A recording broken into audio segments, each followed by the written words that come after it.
Guerras, hambre, destrucción, enfermedades, tantas cosas que estamos viendo y escuchando, tanto en los noticieros como en las redes sociales, todo lo que sucede a nuestro alrededor. Inmediatamente viene a nuestra cabeza o ha saltado a nuestros oídos la destrucción del mundo, que ya se acerca al final, que ya viene Cristo. Y eso es cierto. Y cuando leemos Mateo capítulo 24, podemos corroborar que todas las guerras, los rumores de guerra, el amor frío de muchas personas, las enfermedades, todo eso que estamos viendo, palpando muchas veces en muchos lugares, es cierto.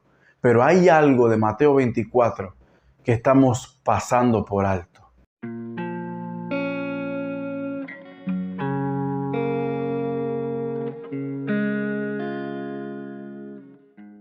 Cuando nos detenemos a leer, o más bien a estudiar Mateo capítulo 24, nos damos cuenta que ese relato proviene de un contexto en donde Jesús en el capítulo 23 tiene una confrontación, o más bien, él reprende a los fariseos y les dice muchas cosas, lo hipócritas que son y tantas cosas que surgen en el camino de esa conversación o esa reprensión de Jesús a los discípulos.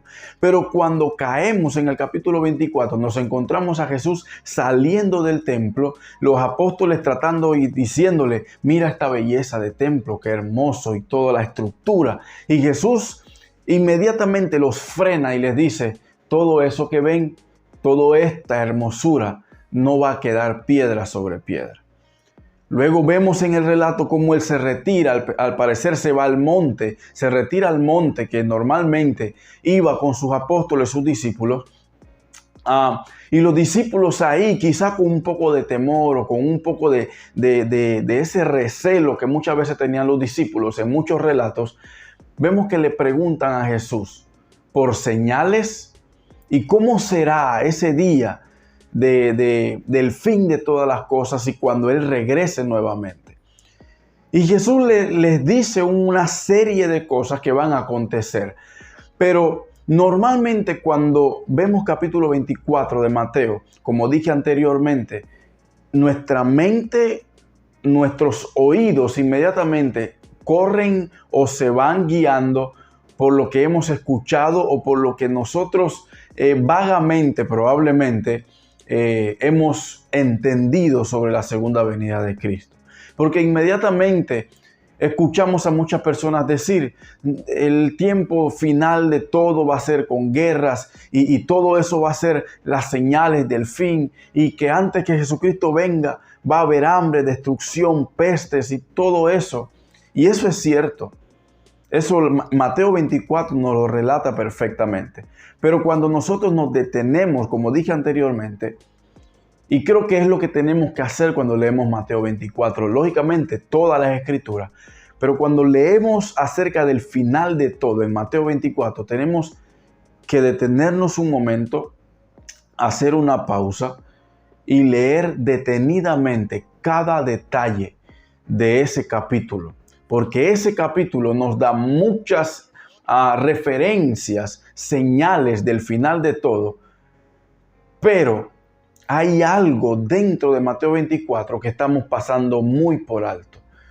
Vuelvo y repito, las guerras y todo lo que se promueve en la actualidad o lo que se dice en todas las enseñanzas, en las conversaciones con personas, familiares, todo eso es lo que se menciona, la guerra, el hambre y hasta los inconversos cuando oyen de guerra aquí, guerra allá, dicen inmediatamente, ya viene Jesucristo. Aunque ellos no crean en Él y no caminen conforme a la voluntad de Él, hasta ellos saben que ya se acerca la venida de Jesucristo. Pero tenemos que hacer un alto en este momento. Tomarte un café, leerlo detenidamente y ver que hay algo que no estamos prestándole atención. Porque Jesús, cuando está con sus discípulos en el monte, ellos se le acercan tímidamente a preguntarle cómo va a ser el final de todo. Y Jesús, antes de hablarle de las guerras, antes de hablarle de las pestes, de todo lo demás que ya conocemos a la saciedad, Él les dice algo muy clave. No se dejen engañar. porque vendrán muchos en mi nombre diciendo yo soy el Cristo y van a engañar a muchos. Jesús no está dejando en tela de duda de que probablemente van a engañar o quizá engañen a algunos. No, Jesús dice claro, no se dejen engañar porque van a venir muchos diciendo que son el Cristo y van a engañar a muchos.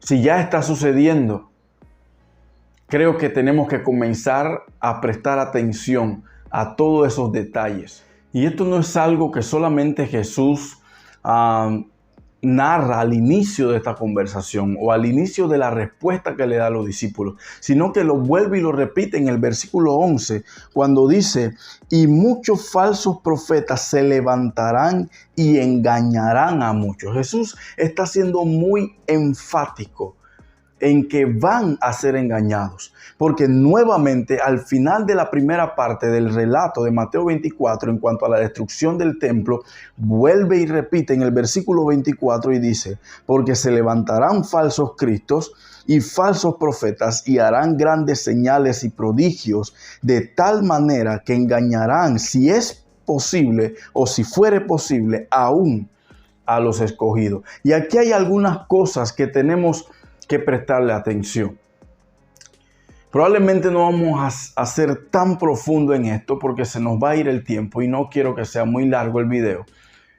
Pero cuando notamos hay algo repetitivo en Jesús aquí. Jesús, uno, está dando por sentado que muchas personas van a ser engañados, incluyendo personas que han confesado ser cristianos. Aparte de eso, Jesús está siendo enfático en que va a llegar el momento donde esos falsos profetas se van a levantar, van a coger ese auge y van a hacer muchas cosas o muchas señales, muchos prodigios. Pero ¿qué está sucediendo aquí? Y creo que podemos observar que en la realidad muchas personas están siendo catalogadas como personas que tienen una fuerte comunión con Dios o que tienen esa fuerte conexión con Dios o que tienen una vida espiritual tan alta, llegada a Dios, solamente por el hecho de hacer milagros y prodigios. Pero Jesús es muy enfático y quiero volver a leer el versículo 24, porque el versículo 24 dice que se van a levantar falsos cristos, pero que esos falsos cristos y esos falsos profetas van a tener la capacidad de hacer grandes señales y grandes prodigios, de tal manera que utilizando eso van a engañar a muchos, incluso a los escogidos. Creo que la clave del final de todos los tiempos está en la predicación del Evangelio. Está en el mensaje de la palabra de Dios, pero también está en el buen mensaje o el mal mensaje de la palabra de Dios. Ahí va a estar la clave de todo. Porque cuando Jesús está en este relato, le dice a sus discípulos que esa verdad, la palabra de Dios, va a ser conocida, va a ser llevada hasta el último rincón de la tierra, entonces vendrá el fin. Pero el énfasis va a estar en eso, en propagar la palabra de Dios al mundo entero. ¿Por qué?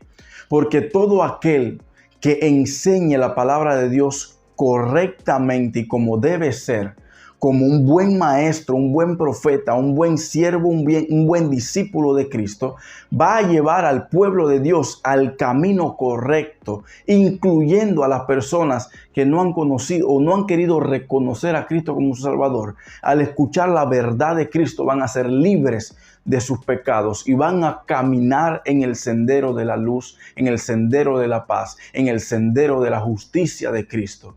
Pero toda persona como estos falsos profetas que se levanten a enseñar todo lo contrario, van a llevar al pueblo, tanto creyente y no creyente, a la perdición eterna. Ahí va a estar la clave. ¿En qué y cómo se está enseñando? Enseñar correctamente la verdad de Cristo va a ser la clave para la próxima venida de nuestro Señor Jesucristo. que toda la tierra pueda escuchar el mensaje de salvación, la obra expiatoria de Cristo por nosotros en la cruz del Calvario. Y que cada uno pueda tener la oportunidad de aceptar el mensaje de salvación. ¿Qué está sucediendo en tu iglesia, en mi iglesia, en las iglesias que nos rodean o incluso cómo estamos haciendo nosotros mismos? ¿Estamos realmente enseñando la verdad de Cristo o nos estamos dejando llevar solamente por llenar las iglesias o nos estamos dejando llevar por señales y prodigios que hacen algunas personas? No digo que no pueda suceder, porque Dios todavía hace señales y prodigios, hace milagros.